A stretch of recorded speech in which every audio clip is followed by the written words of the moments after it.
siento gozoso en esta tarde de estar con vosotros y deseo que la gracia de Jesús esté en vuestros hogares.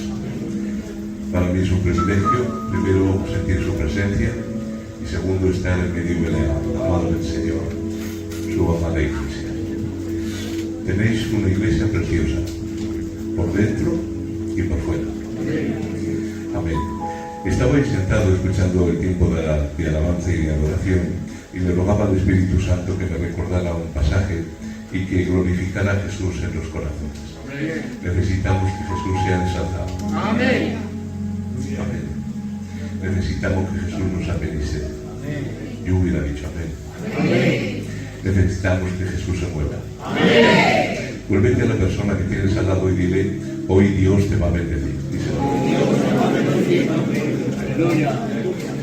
Y ahora vuélvete a esa misma persona y dile, hoy Dios te va a bendecir a pesar de cómo eres. Porque esa es la esencia de la gracia. Dios no nos bendice en base a lo que podríamos llegar a ser y no somos. Dios nos bendice a pesar de cómo somos. Y a pesar de cómo somos, con nuestras faltas, con nuestros errores, con nuestras limitaciones, hay un Dios en el cielo que ha derramado su mano sobre su pueblo.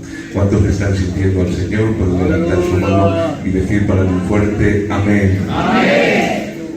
Vamos a leer un pasaje que es precioso. ¿Cuántos han traído Biblia? 1, 2, 3, un cartón, 4. Vuelve al que tienes al lado y en la Biblia del culto, dice.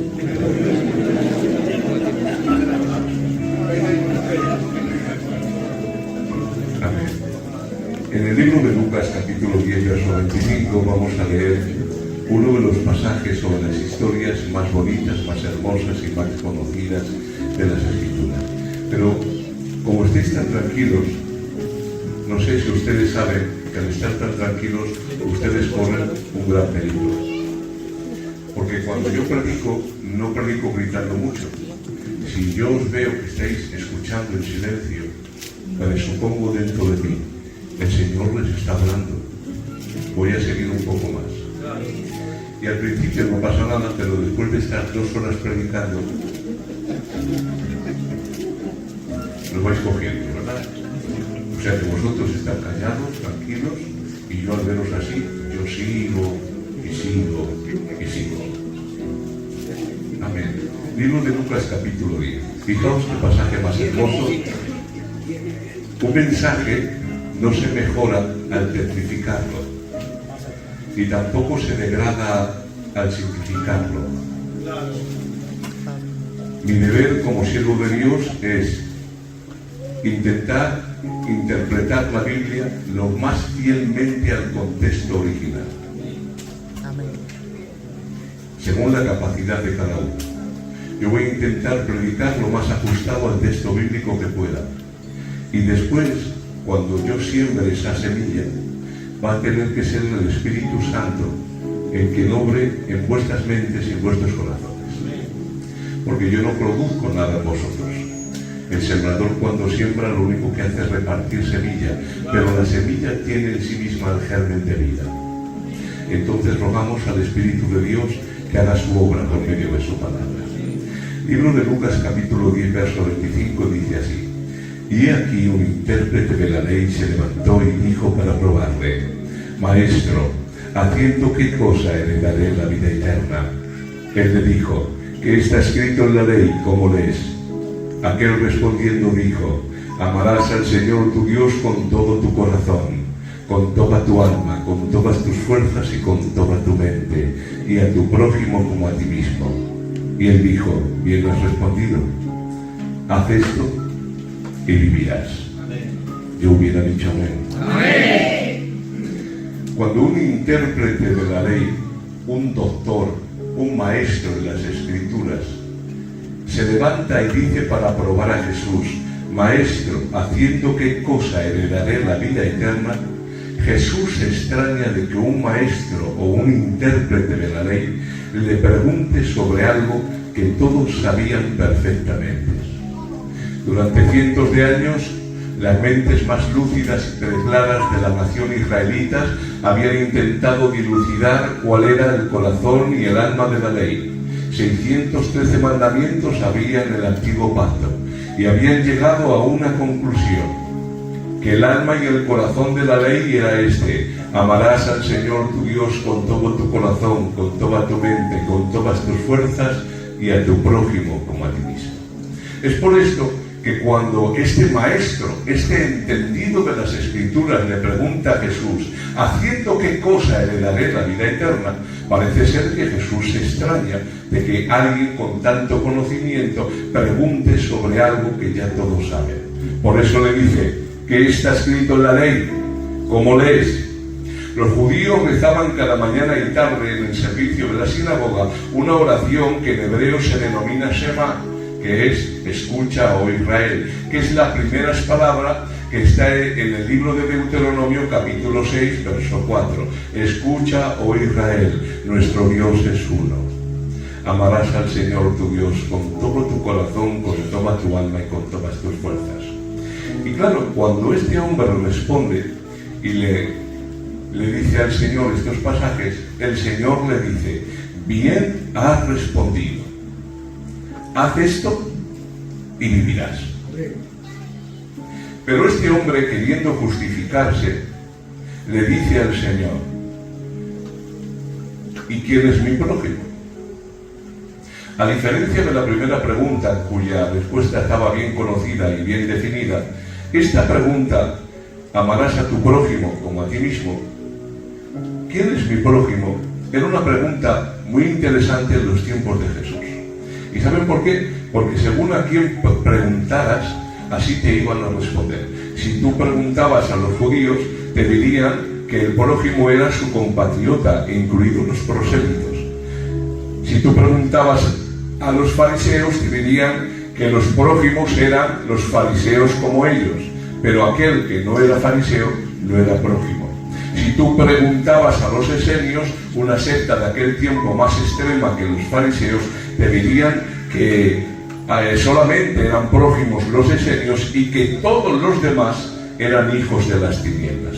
Una declaración rabínica de aquel tiempo enseñaba que a los heréticos, delatores y renegados se les arroje a una fosa y no se les saque. Y había una máxima o un refrán popular en aquel tiempo que decía: se ha dicho, debes de amar a tu compatriota, solamente al enemigo no tienes necesidad de amar. Amén. Entonces la pregunta, ¿quién es el prójimo?, era muy interesante según a quién se la preguntaras. Y fijaos, el Señor no responde esta pregunta de forma directa. No le dice, este es el prójimo o aquel, sino que empieza una de las más maravillosas historias de todas las Escrituras. A esto se le llama un tipo de enseñanza por inducción. Y es la parábola de este hombre que ya hemos leído. Y fijaos qué parábola y historia dice. Respondiendo Jesús a la pregunta, ¿quién es mi prójimo?, dice: un hombre descendía de Jerusalén a Jericó y cayó en manos de ladrones, los cuales le despojaron e hiriéndole se fueron, dejándole medio muerto. Este sabio de la ley, para justificarse, quiere saber quién es el prójimo. Y fijaos la historia que empieza el Señor. Primera escena: un hombre desciende de Jerusalén a Jericó y cae en manos de ladrones, los cuales le despojaron e hiriéndole se fueron, dejándole medio muerto. El camino a Jerusalén, imaginar los oyentes que estaban escuchando esta historia, y están escuchando que un hombre desciende de Jerusalén a Jericó y cae en manos de ladrones. En los tiempos bíblicos, el camino de Jerusalén a Jericó era extremadamente peligroso debido a la abundancia de ladrones y salteadores. Pablo Josefo dice en Historia de los Judíos y describe la zona como un desierto árido, seco, conocido escondite natural para los ladrones y salteadores. La peligrosidad de ese camino era tal que en el siglo I de nuestra era se tenían que organizar expediciones militares de defensa militar para los grupos de peregrinos que iban a Jerusalén por las fiestas.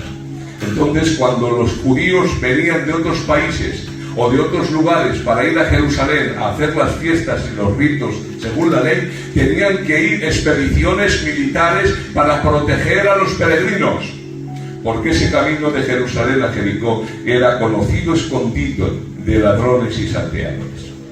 Y cuando dice que un hombre bajaba, fijaos en el detalle lo que habla Jesús. Está respondiendo a la pregunta: ¿quién es mi prójimo? Y fíjate lo que dice: un hombre bajaba. Un hombre que no tiene nombre. Descendía de Jerusalén a Jericó. Y dice la Biblia que cayó en manos de ladrones, los cuales lo despojaron, esto es, le robaron hasta la ropa, le mordieron a palos y le dejaron medio muerto, tirado junto al camino. Este detalle es muy interesante para lo que quiere expresar el Señor. Y saben ustedes que cuando dice que le despojaron, le quitaron sus vestiduras, le dejaron totalmente desnudo, medio muerto, tirado junto al camino. ¿Y qué tiene de importante este detalle? Primero, ¿ustedes se acuerdan cuando dice la Biblia que las hijas de Jetro querían abrevar a sus rebaños, pero había otros pastores que no las dejaban? Y las Escrituras nos dicen que venía, o se acercó Moisés, que venía huyendo de la tierra de Egipto, y dice la Biblia que defendió a estas jóvenes pastoras y permitió que los rebaños de Jetro abrevaran.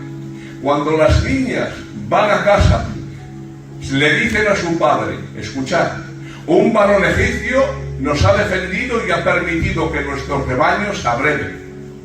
La pregunta obvia es: ¿por qué dijeron estas mujeres que quien las defendió era un varón egipcio? ¿No era Moisés un hebreo? Sí, pero ¿por qué le identificaron por egipcio? Responder: por las ropas. Porque en los tiempos bíblicos no había DNI, tampoco huella de identidad, pero la vestidura identificaba en muchas ocasiones el origen y la nacionalidad de la persona.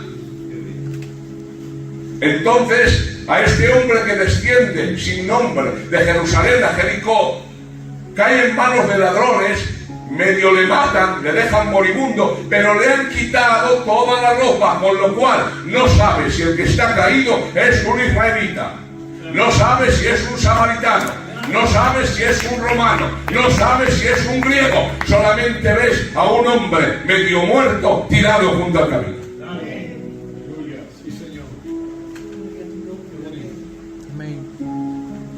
Segunda escena. Aconteció que descendía un sacerdote por aquel camino, y viéndole, pasó de largo. Asimismo un levita, llegando cerca de aquel lugar, viéndole, pasó de largo. En la segunda escena de la parábola, nos introducen dos personajes, un sacerdote y un levita, que junto con el intérprete de la ley, el que pregunta, podemos decir que presentan el trío de personajes que determinan los comportamientos sociales y religiosos del pueblo de Israel. El doctor de la ley es el que pregunta, y en la historia se mete el sacerdote y el levita. Mirad, hermanos, dentro de la cultura judía, la grandeza de un hombre está determinada por su cercanía a Dios. Para el judío, el hombre más grande es aquel que más cercano se encuentra a Dios. Por eso en su cultura el más grande hombre de su historia es Moisés, porque habló con Dios cara a cara. Y bueno, y quitando a Moisés, ¿quiénes son los hombres más excelentes? La crème de una nación dedicada a servir al Dios vivo. Aquellos que se acercan más a Dios. ¿Y quién son? El sacerdote y el levita. Cuando Dios instituye el tabernáculo y saca al pueblo de Israel del desierto, el tabernáculo era como una tienda de campaña portátil que permitía que se levantara el campamento y se volviera a montar allí donde el pueblo del Señor descansaba. Y escuchad, la Biblia dice que el tabernáculo se colocaba en el centro del pueblo y las tribus se colocaban alrededor, 3 al norte, 3 al sur, al este y al oeste, las 12 tribus. Porque Dios había dicho, yo quiero morar en medio de mi pueblo. Gloria a Dios. Pero en el tabernáculo había una valla de separación. Ustedes lo saben, ¿verdad? Esa valla medía 2 metros 70. En el año 1992, en la ciudad de Salamanca, en los campeonatos mundiales de atletismo, se batió el récord mundial de salto de altura. El saltador cubano Javier Sotomayor logró un salto de 2 metros 52 centímetros. Impresionante, ¿verdad? ¿Pero cuánto medía la valla del tabernáculo? 2,70. ¿Cuánto saltó el que más ha saltado en la historia? 2,52. Ni el hombre que más saltó en la historia podía traspasar la barrera que separaba el pueblo normal de la santidad y de la presencia de Dios. Pero la Biblia nos dice que había una puerta. Jesús dijo, yo soy la puerta. Gloria a Dios. Aleluya. ¿Quién podía entrar en el tabernáculo? ¿El pueblo común? ¿La gente normal? ¿Los niños? No.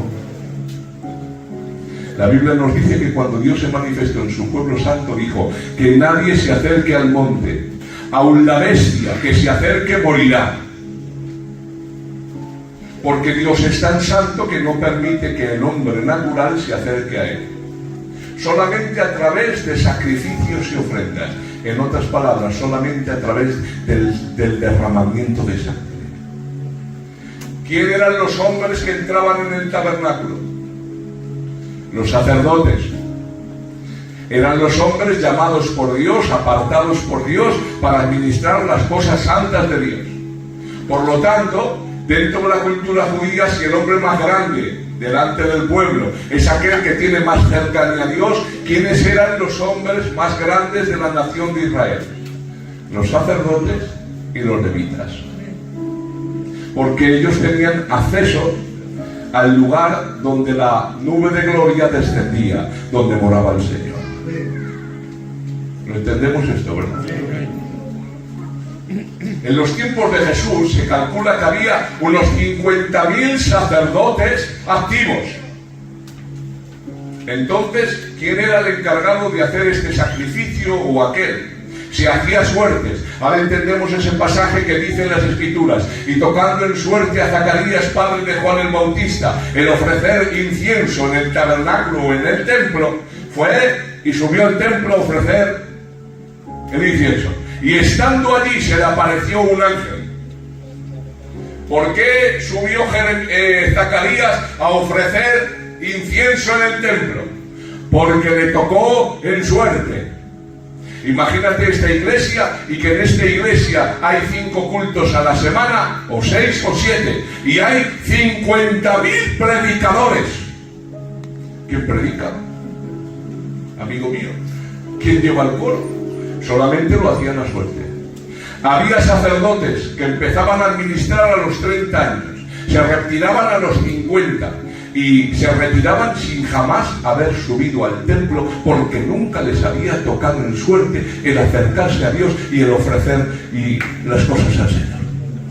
20 años de servicio para nada, porque nunca les tocó en suerte. Un sacerdote y un levita descienden de Jerusalén a Jericó. Para el contexto de los oyentes esto es muy común. Imagínate que entre los 50.000 que tienen que subir al templo a ofrecer, uno vive en Dan y otro en Berseba, y ahora les toca en suerte ofrecer en el templo en Jerusalén. ¿Cómo te pones en contacto con él si vive de una punta a otra? Y después de mandarle el mensaje que no sabe si lo recibirá, ¿cuánto tiempo tarda este hombre desde Dan o desde Berseba a venir a Jerusalén a ofrecer el sacrificio al Señor? ¿Qué hicieron los sacerdotes y levitas?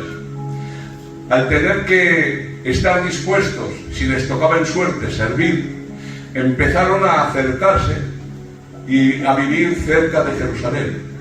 ¿Para qué? Para que si les tocaba en suerte el administrar, estuvieran cerca y se pudieran poner en contacto rápidamente. Pero claro, había un problema. La ciudad de Jerusalén está a 750 metros sobre el nivel del mar. Te lo explico. Ustedes saben, seguramente lo han escuchado, que en Burgos hace frío. ¿Lo han escuchado? En Burgos hay dos estaciones, la de tren y la de invierno. ¿Por qué? Porque Burgos está a 816 metros sobre el nivel del mar. Entonces, las mismas condiciones climatológicas, según la altura que estés con respecto al mar, es más frío, es más duro el clima. Y Jerusalén es como Burgos. Pero a 30 kilómetros de distancia había una ciudad que no estaba a 750 metros sobre el nivel del mar, que estaba prácticamente al nivel del mar. Esto significaba que esa ciudad tenía no un clima como el de Burgos, frío, áspero y duro, sino un clima semitropical, como las Islas Canarias. 20 grados de media todo el año. Por eso a Jericó se la llamaban la ciudad de las palmeras. ¿Y a cuánto está? A 30 kilómetros de Jerusalén, a un tiro de piedra. Pues hijo, ¿para qué vas a vivir en Burgos? Que no te quitas el chaquetón, que abres la ventana y te viene una ventisca que se te quedan heladas las pestañas, que cuando sales a andar por la carretera hay 2 cuartas de nieve. Pues hijo, a 30 kilómetros hay una ciudad que está con clima tropical, con palmeras, que es Canarias, y estás gozando todo el año. Con el cual, con el tiempo, la historia bíblica nos cuenta que Jericó se convirtió en la ciudad donde vivían y afluían todos los sacerdotes y levitas. ¿Por qué? Porque estaban en un clima tropical, estaban gozando en la ciudad de las palmeras. Si les llegaba a tocar en suerte el sacrificar en el templo, estaban solo a 30 kilómetros, a un tiro de piedra. Si por mala suerte no les tocaba nunca, señores, estaban viviendo en Canarias, estaban gozando. Cuando los oyentes escuchan que un sacerdote y un levita descienden de Jerusalén a Jericó, ya saben el contexto histórico. Es que estos hombres habían tenido el privilegio, les había tocado en suerte, de forma milagrosa, el sacrificar a Dios en Jerusalén. Y después de sacrificar, descendían de nuevo, ¿a dónde? A su casa, a Jericó. Y ahora escuchad lo que dice Jesús. Esto hay que entenderlo según el contexto de los que escuchan la historia. Y viéndole, pasó de largo. Y el levita, viéndole, pasó de largo. Han entrado en el templo a sacrificar. Vuelvo a decir que había sacerdotes y levitas que en toda su vida de servicio útil jamás les había tocado en suerte.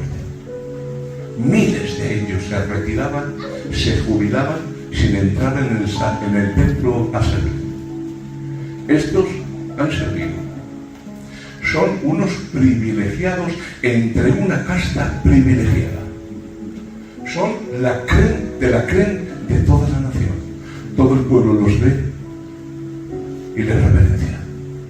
Y ahora estos hombres que acaban de salir de servir a Dios, de vivir para Él, de hacer sus cosas, de ser unos privilegiados entre los privilegiados, de ser unos pocos entre miles, salen del templo de servir al Dios vivo y ven a un hombre sin nombre tirado junto al camino medio muerto.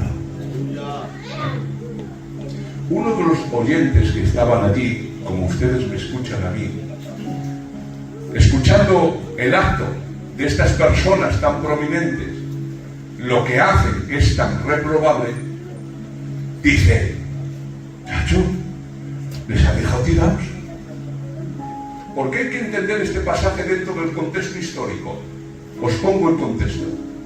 Imaginaos en nuestro pueblo, que es un pueblo patriarcal. Para nosotros, en el estatus de nuestras costumbres, lo más grande, lo más valorado, lo más respetado son nuestros ancianos. ¿Para qué vais a decir amén ni nada? Que el Señor bendiga a nuestros ancianos. Amén. Porque anciano, yo no me hago anciano en medio de mi pueblo porque a mí me dé la gana. El anciano es un reconocimiento de todos los que viven alrededor de que esa persona es una persona honrada, una persona fiel, una persona de respeto, un buen gitano. Y cuando entra en cualquier lugar, ¿qué hacemos nuestro pueblo? Lo mismo que Israel. Dice, te levantarás ante las casas. Nos levantamos. Fíjate, una vez me preguntó un paisano, oye, todos los gitanos que hablas, me he dado cuenta, son todos tus tíos. Y era, ¿por qué? Porque les llamamos tío. Yo le bendiga, tío. Tengo un niño, cuando estaba de pastor en Zamora, que era pequeñico, era gordito. Bueno, salía de su madre. Y tenía un truco. Iba donde todos los gitanos viejos, jamón, donde todos los gitanos viejos, y decían, hola abuelo, hola abuelo. Los gitanos, al escuchar eso del niño gordito, toma hijo, vente a todos. Iba donde otro, hola abuelo. Cogía 700, 800 pesetas y se iba al kiosco y se las echaba todas de gominolas. Cuando le prohibí hacer eso, mandaba a otros niños. ¿Por qué? Porque en nuestro pueblo eso es una señal de respeto. Todos nuestros ancianos son nuestros tíos. Pues ahora imagínate que vienes del mercado con el día de ayer, una ola de calor, y viniendo del mercado con tu furgonetica y tus 4 cosas de género, viniendo en medio del trayecto, de repente empieza a salir fuego de la furgoneta. Tanto es así que te asustas, paras y sales, porque nada más que paras, el fuego empieza a crecer. Y ahora resulta que ves como tu cochecito, el que tienes, y las 4 cosas de género, las que tienes, empiezan a arder. La ruina tienes. Y encima con la ola de calor de ayer. Y sin agua.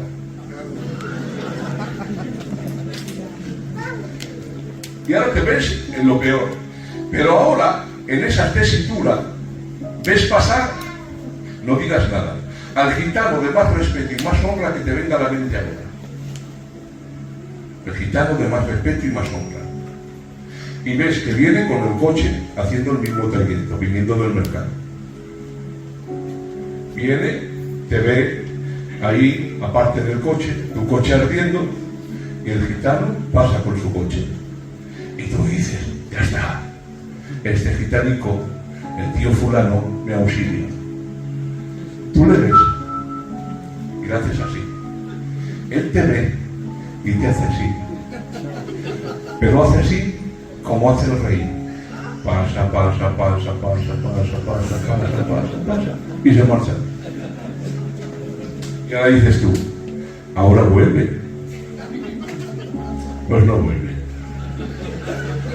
Y te deja con 55 grados al lado de una parrilla gigante que se ha convertido en tu coche de género.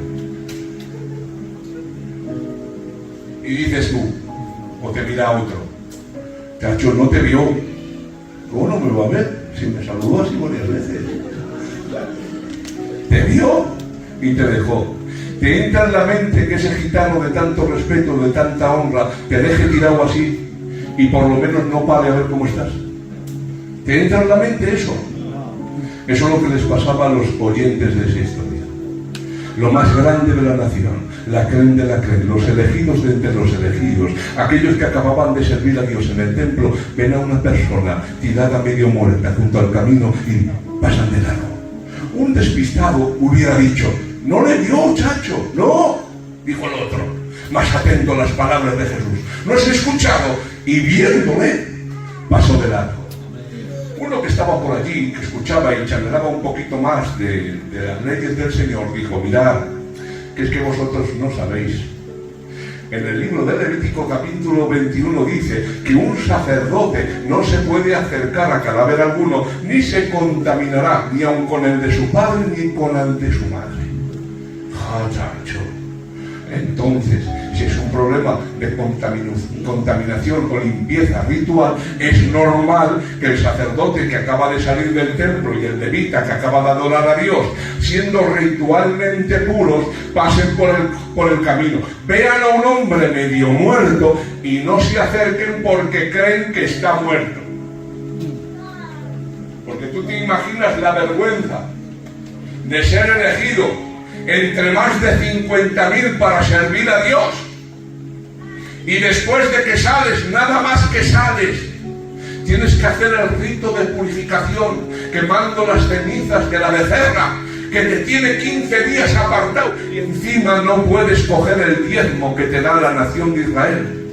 Tienes que comprar una vaca con tu propio dinero, quemarla, sacrificarla enteramente, con las cenizas ser purificado, y 15 días después soy considerado ritualmente puro. ¿No da vergüenza que, siendo quien ha ofrecido el sacrificio, nada más salir, ya sea visto por todos como una persona impura, no digna de entrar en la presencia de Dios? Normal que no se aceptase, no puede tocarlo. Pero la Misná y el Talmud tienen una larga discusión sobre estos versos de Levítico 21 y llegaron a una conclusión. Dijeron: el sumo sacerdote o un nazareno consagrado para Dios por un voto no pueden contaminarse tocando el cadáver de un familiar, pero sí en un único caso: si se trata de un cadáver abandonado. Si van de viaje y se encuentran un cadáver abandonado, el sumo sacerdote puede contaminarse. ¿Y por qué? Muy sencillo. Porque si esto hubiera pasado dentro de un ámbito urbano, en una ciudad o un pueblo, hubiera habido gente que se hubiera podido encargar del fallecido sin que hubiera sido necesario que el santo hombre de Dios se contaminara. ¿Por qué? Pasa esto en una urbe, en un pueblo, en una ciudad, hay gente. ¿Para qué te vas a contaminar tú? Pero si esto pasa en un cadáver abandonado, donde no había teléfonos móviles, donde no había ambulancias, que por ejemplo te encontrabas en un campo a una persona que acababa de morir, si tú lo dejabas, cuando quizás lo encontrara la familia, las fieras y las bestias salvajes hubieran hecho un destrozo. Y la Misná y el Talmud llegaron a una conclusión, que era un acto de misericordia atender a una persona fallecida en un lugar abandonado. ¿Para qué? Por amor al fallecido y a sus familiares. Y que en ese caso, aun el sumo sacerdote podía tocar cuerpo muerto. Conclusión: los que están escuchando esta historia se dan cuenta que ni el sacerdote ni el levita tienen ningún tipo de excusa para dejar a aquella persona tirada junto al camino. Cuánto lo más que si se hubieran acercado, se hubieran dado cuenta que este hombre no estaba muerto, sino medio muerto. Si hubiera tenido compasión de él y de su situación, si se hubieran acercado lo suficiente, se hubieran dado cuenta que no estaba muerto, que simplemente era una persona que necesitaba ayuda. Todos los oyentes defraudados con lo mejor de Israel. Tercera escena: ha salido el doctor de la ley, el levita y el sacerdote, lo más grande de la nación de Israel. Y ahora dice Jesús, escuchad la reacción del pueblo, de los que le escuchen. Y un samaritano que pasaba por allí. Cuando los judíos escuchan un samaritano, los pelos se les ponen de punta. Decía la Misná, quien come pan con un samaritano es como quien come carne de perro. Durante cientos de años los samaritanos y los judíos se llevaban mal. Todo esto viene de la deportación asiria en el 640 a.C. Cuando los asirios vinieron, se llevaron 10 de las tribus de Israel y las llevaron a Siria. Y de otras naciones llevaron personas a Israel. En Israel solamente se quedaron los pobres, los viejos, los endeudados. Con el paso del tiempo, esas personas que vinieron trajeron sus costumbres, sus rituales y sus dioses, y se mezclaron con los oriundos del lugar. De ahí salió un sincretismo religioso y racial. Por eso la mujer samaritana en Juan 4 le dijo a Jesús: los judíos decís que se debe adorar a Dios en Jerusalén, nosotros decimos que se debe adorar a Dios en este monte, esto es, en el monte Gerizim. Porque los samaritanos habían levantado un monte a Dios en el monte de Gerizim, en el propio Samaria. Habían llamado al sacerdocio a personas no llamadas por Dios y habían instituido un sacerdocio santo. Es por esto que la mujer samaritana dice: ¿dónde se debe de adorar a Dios? ¿En Jerusalén o en este lugar? Cuando venían enemigos que odiaban a Israel, los samaritanos, al ser una mezcla, decían: nosotros no somos israelitas, y les dejaban pasar. Cuando venía un rey que favorecía a Israel, como cuando Nehemías tuvo el mandato del rey Asuero, alias Artajerjes, de que reconstruyera las murallas y también el templo, ellos decían: nosotros somos judíos de pura cepa, nosotros somos israelitas, nos tenéis que dejar participar en la edificación del templo y también en la edificación de las murallas. Este era Sanbalat, samaritano. Y se oponían ferozmente a Nehemías porque este no permitió que esta gente colaborara. ¿Ves? Eran unos vendesangres, unos aprovechados, unos personajes que mezclaban la doctrina del Dios verdadero con otros ídolos y dioses falsos. Y para los judíos eso, donde les veían, se les revolvían las tripas. ¿Lo habéis entendido? ¿Qué pasa? Que ahora entra en escena lo más odiado de toda la nación de Israel. Ha salido lo mejor de Israel, pero ahora viene lo más odiado. Y dicen entre ellos los judíos: si lo mejor de nuestro pueblo, lo mejor, lo más escogido, lo más cercano a Dios, han dejado al hombre tirado medio muerto junto al camino, este samaritano, perdonad la expresión, este perro samaritano, nada más que lo vea, si está medio muerto, lo mata y se lo come. ¿Por qué deben de ser caníbales los samaritanos? Tienen mala sombra encima. Pero dice Jesús: y un samaritano que pasaba por allí, acercándose, tuvo compasión de él, vendó sus heridas echándole aceite y vino, le puso en su cabalgadura, lo llevó al mesón y cuidó de él. Al otro día, al salir, dijo al mesonero: toma 2 denarios, cuídamele, y todo lo que gastes de más yo te lo pagaré cuando regreses. Ahora todos los oyentes judíos se quedan muertos. ¿Qué dices? El odioso y odiado samaritano hace todo esto. ¿Por qué estaba allí el samaritano? Podemos tener unas vistas de lo que está hablando el Señor entre ellos. Primero, no era la primera vez que pasaba por aquí, porque Él lo dice: cuídamele, y si gasta algo de más, yo te lo pagaré cuando vuelvas. Conocía al mesonero, porque nadie deja fiado a nadie si no lo conoce. Si no, intentó hacer en una gasolinera: lléname y ya te lo pago, chacho. ¿Qué te parece? ¿Podrías? Pero con un amigo de toda la vida: oye, ya te lo pago después. Tenía confianza. El samaritano es aborrecido y despreciado por toda la nación de Israel. Imagínate que hay esta actitud entre los españoles y los franceses. Tú ves a un francés y se te revuelve el cuerpo, y un francés te ve a ti y lo mismo. Y ahora vas tú y te vas a París, Francia, rodeado por 80 millones de franceses. ¿Qué haces tú ahí? ¿Qué haces tú en una nación que te aborrece al máximo? Solamente hay dos motivos para que una persona en esa condición vaya a ese lugar. Primero, por tu fe.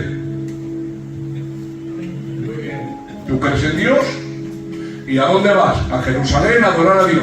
Pero oye, que todos te desprecian. Sí, pero yo amo a Dios y por amor a Dios voy. Pero este no es el caso. El samaritano no es un religioso. No cree en el Dios de los israelitas tal como los israelitas lo definen y lo presuponen. Él es samaritano, como muchos creen en la religión samaritana, que hay que adorar a Dios en el monte Gerizim. Entonces, no es la fe lo que lo mueve. ¿Qué otro motivo puede ser tan poderoso para que una persona aborrecida vaya a donde es la capital de aquellos que todos le aborrecen? Si no es Dios o la fe, el dinero. Ya lo dijo el Señor. No puede servir a Dios y a Mamón o a las riquezas. Los equipara. Porque hay un dicho de dame dinero y por dinero baila el perro. O algo así. Si ahora tú te sale un buen negocio en París, Francia, y tú vives en España y vas a ir allí y no veas tú que te aborrecen todos a muerte, pero te vas a ganar 3 o 4 millones de pesetas, para que me entiendan, 12.000, 15.000, 20.000, 30.000 euros, pues yo voy allí, me desprecian lo que quieran, cojo mis billetes, me vengo para mi casa y allí se hospedáis. Este era un comerciante. No tenía la fe del sacerdote y levita, no adoraba a Dios, no creía en el Dios según el ritual de los judíos, pero era comerciante. ¿Por qué? Porque pasaba habitualmente por Jerusalén, porque le conocía el mesonero, porque le dejaba fiado, llevaba cabalgadura y otros enseres como aceite y vino, que eran bastante caros en aquella época. Era una persona que había ido a Jerusalén a ganar billetes. No tenía nada que ver con el templo, con la adoración, con la religión, ni con la fe. Y sin embargo, aquel que aparentemente no ama a Dios, cuando ve a aquel que está tirado junto al camino, es movido a misericordia. Hizo 7 actos de compasión, se conmueve, se acerca, le venda las heridas, gasta de lo suyo echándole aceite y vino. Quita de su comodidad, porque a veces para acercarte al herido tenemos que dejar el sillón cómodo y la tranquilidad que tenemos, y dice la Biblia que se bajó él de la cabalgadura y subió al enfermo, lo llevó a una posada y lo cuidó. ¿Y qué dijo? Le dio 2 denarios. Si gasta más, yo te lo pagaré cuando vuelva. Los precios de una posada en aquellos tiempos en la nación de Israel eran de, extrapolando al denario en fracciones, 0,008 céntimos. Eso valía una noche en una posada. Si está 2 noches son 16 céntimos de denario. Extrapolando las cantidades al mundo actual. Un hotelico normalico. Un día, 50 euros. 2 días, 100 euros. ¿Sabes qué cantidad le dio este samaritano al mesonero para que cuidara a este desconocido? Te lo extrapolo. 1.200 euros. Pero, Raúl, que vale 100 euros las 2 noches. Le dio 1.200 euros. Y no solo eso, sino que le dice, si no te es suficiente los 1.200 euros que te doy y hay algún gasto de más, yo te lo pago cuando vuelva. ¿Quién hace eso? Viene tu hermano de tu vida y de tu corazón y te dice, chacho, déjame 1.000 euros. Y dices, sal fuera. 1.000 euros ahora, no te vale con 200, no te vale con 100. Intentas arrascar a ver si puedes conformarle con 200, con 300. ¿A dónde vas con 1.000 euros? Me pide ahora mi hijo 1.000 euros y no sé, digo, si no eres mi hijo, no sé de qué espíritu eres. Para un familiar muy cercano, si te piden 1.000 euros ahora, tendría problemas. Examinaríamos, ¿para qué es? ¿Qué pasa? ¿Qué quieres, chacho? Está la cosa mal. Pues ahora imagínate que te encuentras a un desahuciado tirado junto a la carretera, un desconocido, un vagabundo. Un vagabundo, un tirado, desnudo, tirado, medio muerto. Y ahora vas tú, lo coges, te metes en el coche, lo llevas a un hotel, que vale el hotel 100 euros y le pagas al amigo 1.200. Y le dices, cuídamelo, y si gastas de más, te pago cuando vuelva. ¿Quién hace eso? ¿Quién lo hace?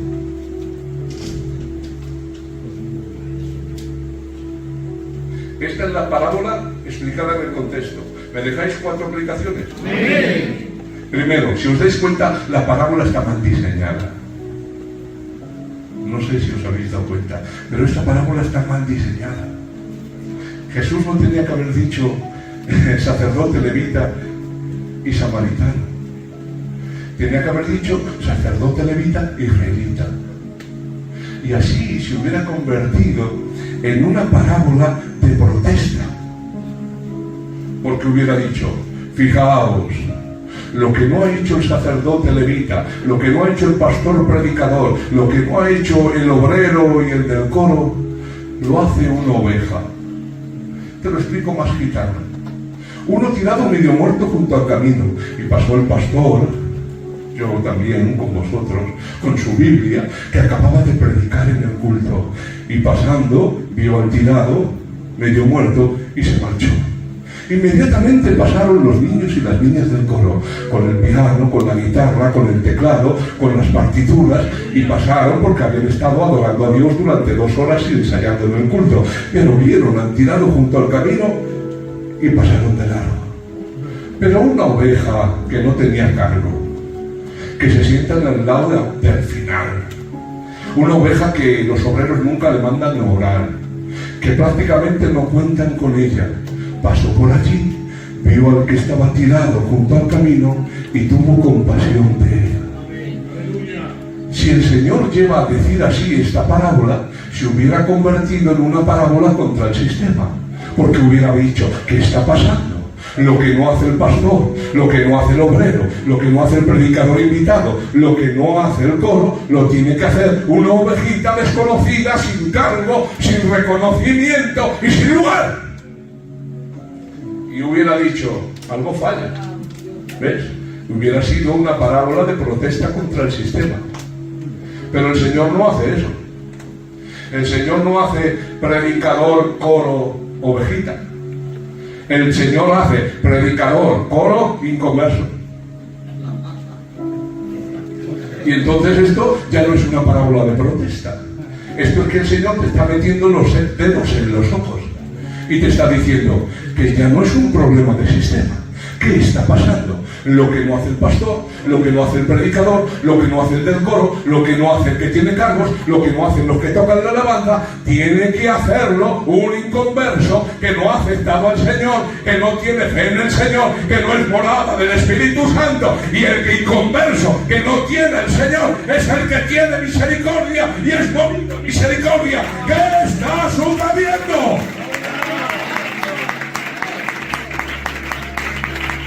Y ya empezamos a darnos cuenta que esta parábola no es una parábola antisistema. Esto es un mensaje que sacude los cimientos del cristianismo que estamos viviendo. ¿Qué te pasa? ¿Qué tipo de cristianismo estás viviendo? ¿Qué tipo de cristianismo vivo yo? Que alardeo que soy templo del Espíritu Santo, que hablo en lenguas, que vengo al culto, que levanto las manos, que me mandan a orar, que voy a predicar invitado, pero que cuando tengo que demostrar en la vía práctica ese cristianismo, esa fe, ese nuevo nacimiento, no hay fruto.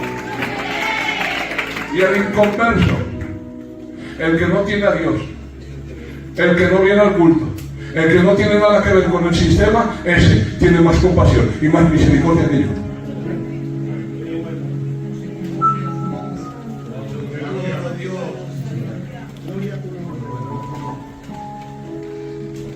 El barco se hunde por la gran tormenta. Está la cosa tan mal que hombres que viven del mar saben que van a morir. ¿Y qué hacen? Empiezan a clamar cada uno a su Dios. Están clamando a sus dioses porque ven que mueren. Porque nosotros tenemos planes. Mañana iré a emplear, después del culto voy a cenar, después mañana me han invitado a tal sitio. Pero la vida no es eso. Claro que sí. Muy bien, Dios. En ocasiones, Bueno. la muerte llama a la puerta. Y estos hombres se dieron cuenta que les quedaban unas horas de vida, quizás minutos. Tuvieron que romper todos sus planes. Y se dieron cuenta que se morían. Y cada uno empezó a clamar a su Dios. Para unos era Baal, para otro era Sera, para otro eran dioses griegos, para otro eran dioses fenicios. De repente, el capitán se da cuenta que falta alguien. Que hay alguien que no está adorando, que hay alguien que no está clamando, que hay alguien que no está suplicando a su Dios ayuda y misericordia. Y baja a la bodega. ¿Y quién está en la bodega? Un profeta del Dios Altísimo. Dios le había dicho: irás a Nínive y predicarás que si no se arrepienten, que va a venir un juicio. Y va Jonás y dice: yo, a donde los asirios, que mataban a los jóvenes, abrían los vientres a las mujeres en cinta y sacaban lo que había dentro y lo tiraban contra las paredes, que no dejó a nadie en Israel. Yo voy a predicar a esos. Yo no voy. Y buscó el pasaje para el lugar más lejano que había de su tierra. Se cree que Tarsis estaba en España. Se mete en el barco y tira. Y cuando baja el capitán, el barco se hunde. La tormenta, las olas, los gritos, los lamentos, los lloros. Y le ve dormido. Dormido. Y le pega patada. Y le dice: despierta, clama a tu Dios. Quizá Él tenga misericordia de nosotros. ¿Y sabes qué dice Jonás? No, si todo esto viene por ti. ¿Quién eres tú? Yo soy mi siervo de Dios. Soy profeta. Me ha mandado Dios para allí y me voy para allá. ¿Qué le dices? O sea, todos clamando, todos llorando, todos aullando, todos poniendo de su parte para que el barco no se hunda, y el único que tiene al Dios verdadero está metido en una bodega, dormido. ¿No estará pasando esto? El mundo se está destruyendo por sí mismo. Las ideologías están destruyendo este mundo. Están destruyendo a la familia. Miles de personas se están suicidando. Los divorcios, en comparación con 1980, han crecido un 355%, con lo cual hay más divorcios que nuevos matrimonios. Las familias se están rompiendo. Las ideologías de género se están esparciendo y están contaminando a nuestros niños y a nuestras niñas. El mundo está en un vorágine y en un caos, donde intereses geopolíticos utilizan a países para que se maten, para poder robarles sus recursos. Y resulta que hay ONGs, hay los testigos de Jehová, que van casa por casa testificando, están los mormones, están las falsas iglesias, las falsas ideologías, los brujos, los adivinos, están haciendo todo lo posible por ayudar a una sociedad que se está hundiendo. ¿Y qué hacemos la iglesia? La iglesia nos hemos metido en un local, ensayamos buenos coritos, hacemos mensajes que son bonitos al oído. ¿Te has fijado qué detalle ha predicado el hermano? Sí, fíjate qué detalle lo otro. Pero cuando salimos no tenemos ningún tipo de cambio, no hablamos de Jesús a nadie, no testificamos de que hay un Dios que existe y un Dios que reina. Que venga el capitán del barco, nos pegue una patada a los riñones y nos diga: ¡Iglesia, despierta!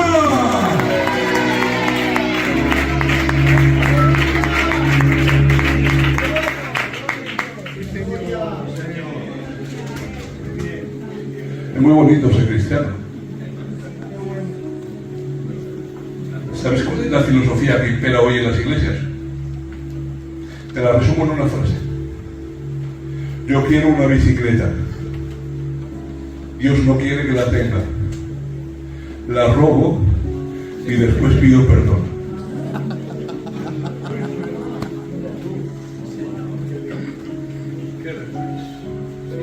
Así tengo el perdón de Dios y la bicicleta que quería.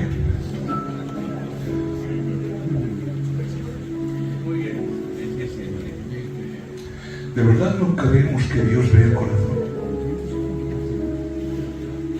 Y la Biblia nos dice, y discierne las intenciones del corazón. Hemos hecho un Dios tan gitano que Dios tiene que decir en los salmos, porque vosotros pensasteis que yo era como vosotros. Dios no es gitano. Y tampoco es como tú y como yo. Muy bien.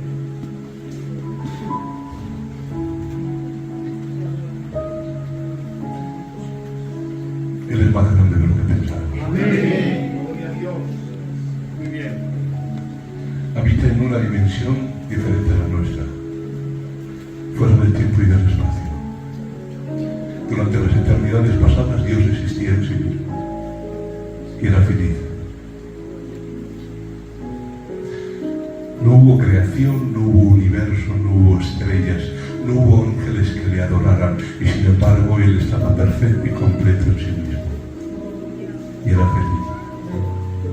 Alguien dijo en una ocasión que como Dios es amor y necesitaba expresar ese amor, tuvo la necesidad imperiosa de crear criaturas para poder expresar el amor intrínseco que Él tenía. Y eso, aunque es una poesía y es muy hermoso, no es bíblico. Al ser Dios, un único Dios que habita en tres personas distintas, el Padre ama al Hijo y al Espíritu, el Hijo ama al Padre y al Espíritu, y el Espíritu ama al Padre y al Hijo, con lo cual el amor de Dios es satisfecho en sí mismo. No necesita de nada ni de nadie. Cuando era pequeño y iba al colegio, en una ocasión los profesores nos permitieron ver una gota de agua al microscopio. Y miremos una simple gota de agua. Pusimos los ojos y entremos en un nuevo universo de cosas que están más allá de lo que pueden ver los hombres. Seres, microorganismos tan pequeños que nunca podremos verlos. Y vi en esa gota de agua miles de microorganismos que se movían. Y ahora imagínate que los amo tanto que deseo y quiero hacerme como uno de ellos, para siendo uno de ellos llevarlos a donde yo estoy. Gloria a Dios.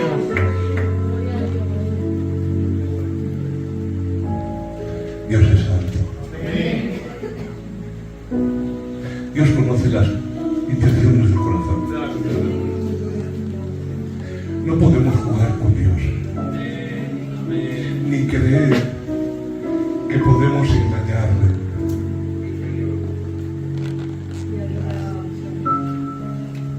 Si te das cuenta, hemos entrado en una vida cristiana donde nos hemos puesto mínimos para todo en el Evangelio. Es una ley no escrita. Vivimos en mínimos, porque al gitano le gusta el cumplimiento.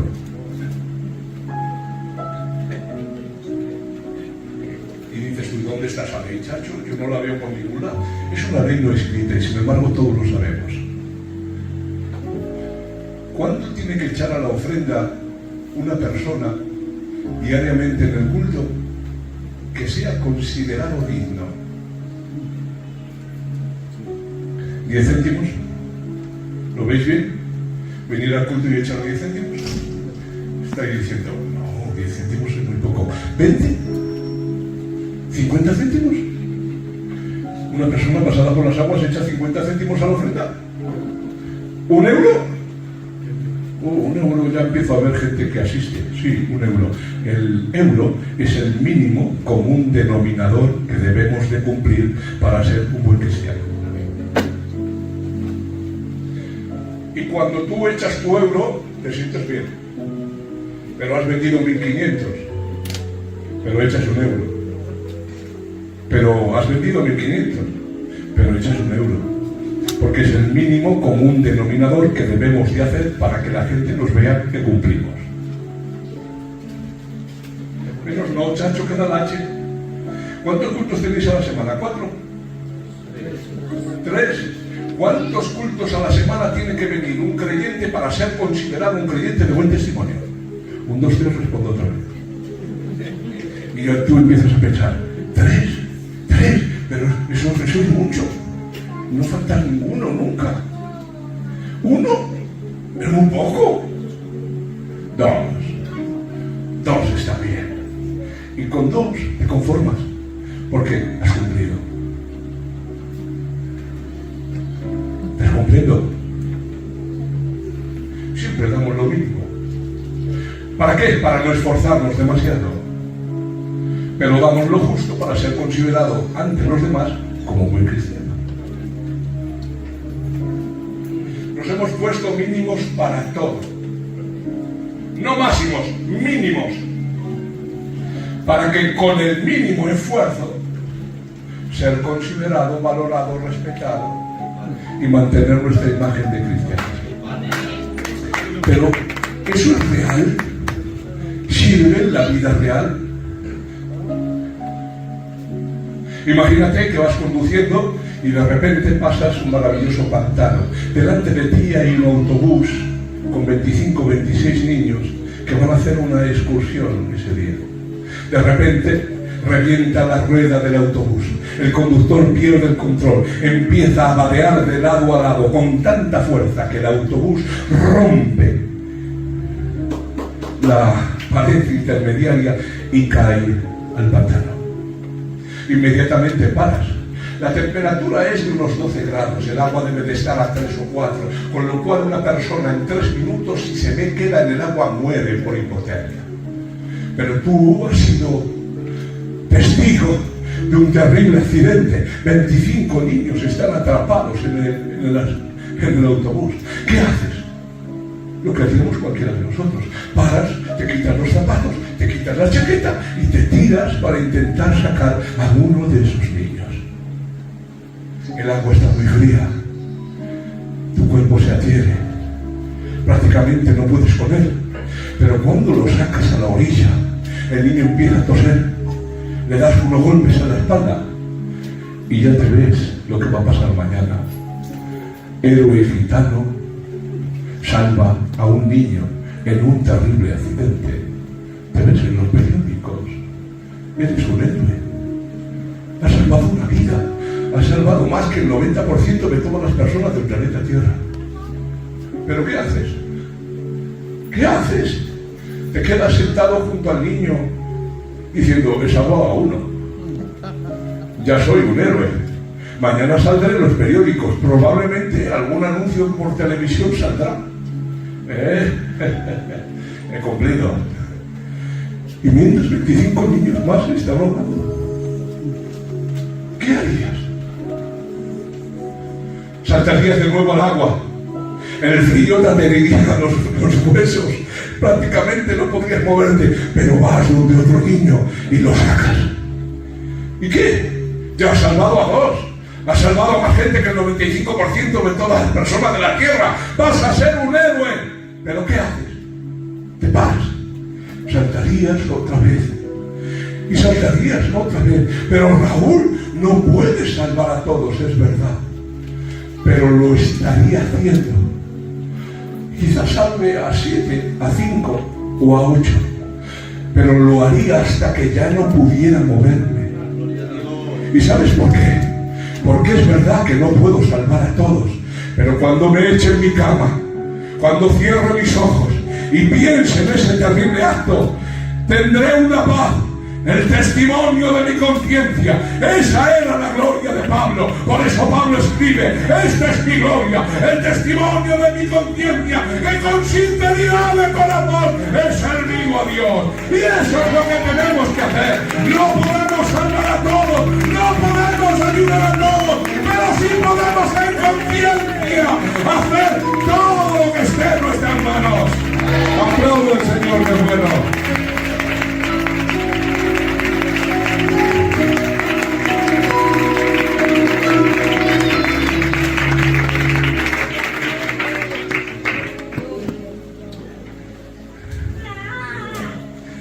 Nos hemos convertido o hemos entrado en una dinámica religiosa. Dice Santiago, la religión pura y sin mácula delante de Dios es esta: visitar a los huérfanos y a las viudas en sus tribulaciones y guardarse sin mancha del mundo. El ritual más apropiado y la liturgia más elevada que se le pueden ofrecer a Dios es el servicio a los necesitados y la pureza personal. No hay cumplimiento que podamos hacer que sustituya esto. Para Dios, el culto verdadero no consiste en músicas impresionantes o en cultos cuidadosamente organizados, sino en un servicio práctico y real al prójimo y en una vida recta. Es perfectamente posible que una iglesia esté tan pendiente de su liturgia que no le queden tiempo ni recursos para el servicio verdadero. Y esto es lo que Santiago condena. Por eso dice la Biblia que el salmista había dicho que Dios es el padre de los huérfanos y el defensor de las viudas. A lo largo de toda nuestra historia, los pueblos han tratado de hacer del ritual y de la liturgia un sustituto perfecto de una vida de servicio y de sacrificio.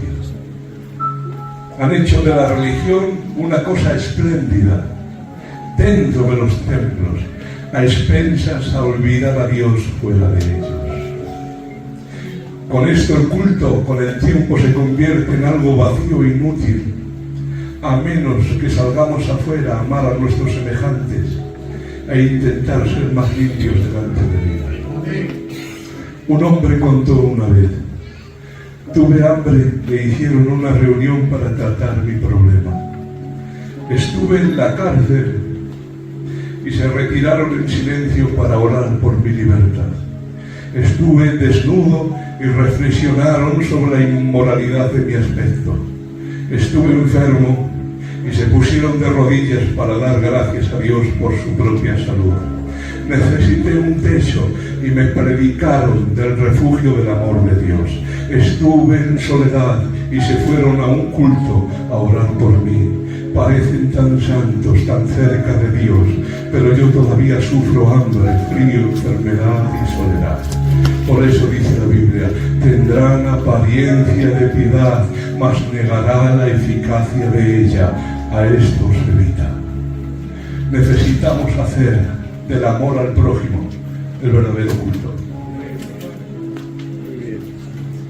Id pues y aprender lo que significa: misericordia quiero y no sacrificio.